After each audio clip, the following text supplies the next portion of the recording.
we can increase, this type of method, like you are teaching us now, to most of the people here, when at the same time we are fighting with another system like psychologists, medicines, every little thing they give you a pill and that's it. That is going to solve it.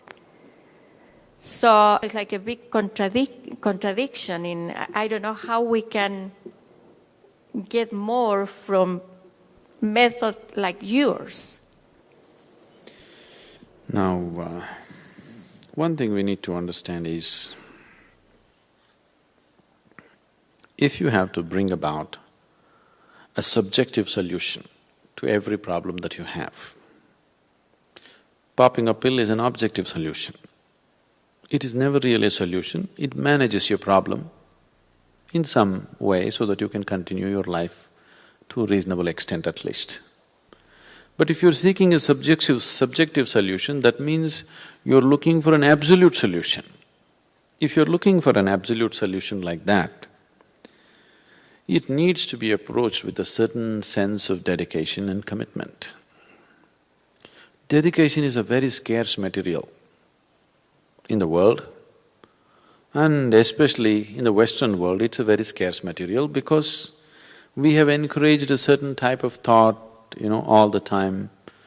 It's the market forces which decide everything. Or it's human greed which decides the course of the society. When we say market forces will decide, what we are saying is human greed which is deciding, isn't it? Not human sense, not human love, not human compassion, not human anything, but fundamentally it's greed. But it's worked. Economically, it's worked out. Other methods that they tried in other parts of the world, where something else was supposed to direct life's well-being, have failed. They have failed not because there's something wrong with the system, they have failed because the wrong kind of people handled it. For example, when you say communism, it's an ugly word here, you're not even supposed to say it. But I want you to understand what communism means. In its essence, what happened is different. In its essence, what it means is that everybody lives according to his need, not according to his greed. It's a wonderful way to live. If it came voluntarily, consciously, it's a wonderful way to live. But when it is enforced with military, it's the ugliest way to live. When Karl Marx dreamt of a communist world someday, what he said was, Karl Marx knew a lot about economics, but knew nothing about human beings.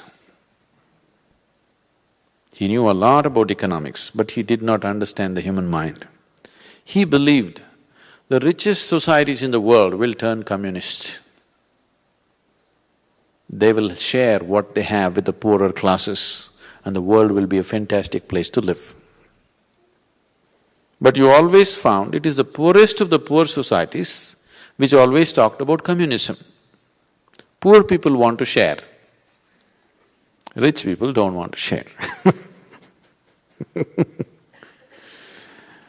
When communism came to Russia after the revolution, Mark Twain?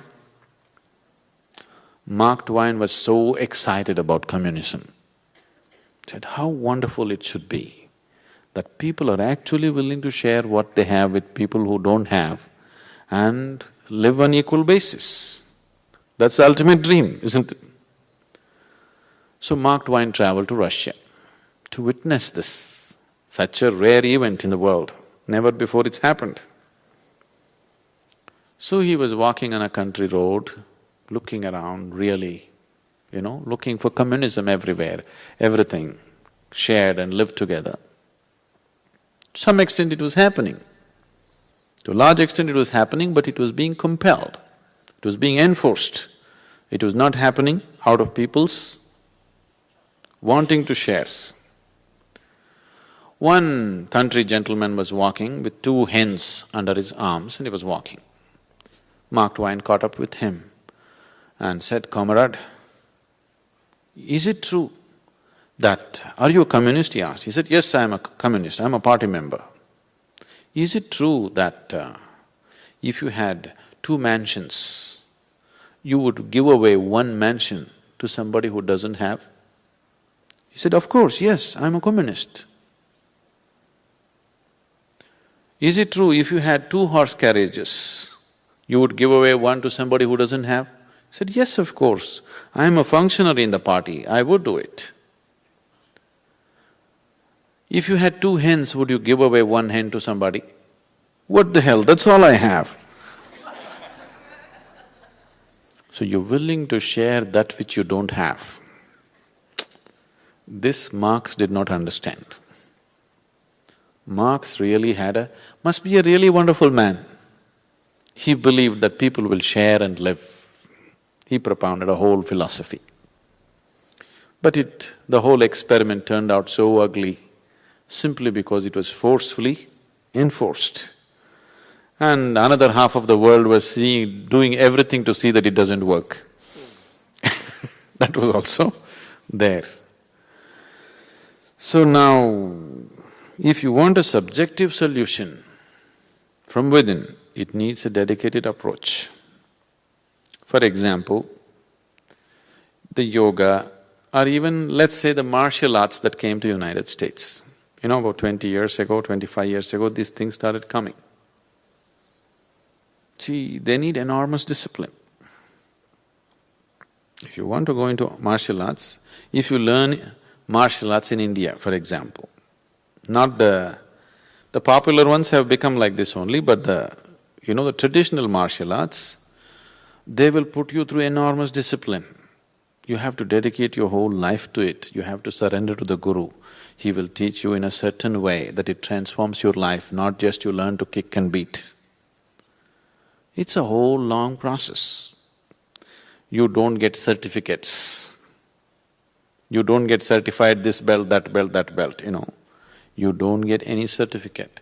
Till he says, till the master says you can use it, till then, even if somebody comes to kill you, you don't use it. You just die like an ordinary man. Even though you have the potential, with your bare arms you could just knock down 10 people, you don't use it till he approves it. This kind of discipline is enforced. Because if the subjective science has to work, that's how it is. But that kind of martial arts came to United States, in 10 years' time, just see what happened. It became a kicking culture. Yes? You learn and kick anybody in the face. Now you don't have to kick people down below, you can kick them in the face, you learn the new trick. Now, all the self-discipline which went with it went away. It just became like a fighting force. It was not a fighting force, it was another way of controlling the violence in you and make you very self-disciplined and realize at some point. Similarly, yoga came. Now every street corner has yoga studios, every kind of yoga going on.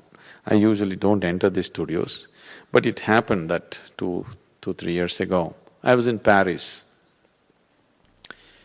So this lady, she invited me, and because of some obligation, I ended up in the yoga studio to talk to people there, her students. I entered the yoga studio, a hall like this, and I found she just put up a long board of all the different type of yogas she's teaching, all the different type of thing available, like a menu card.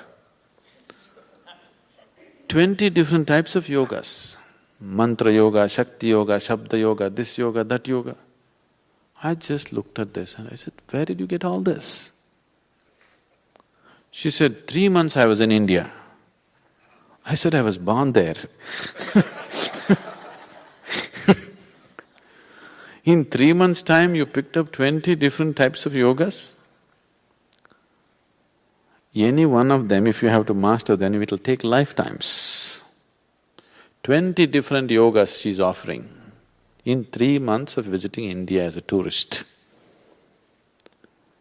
Now, once it becomes like this, obviously subjective sciences are not possible.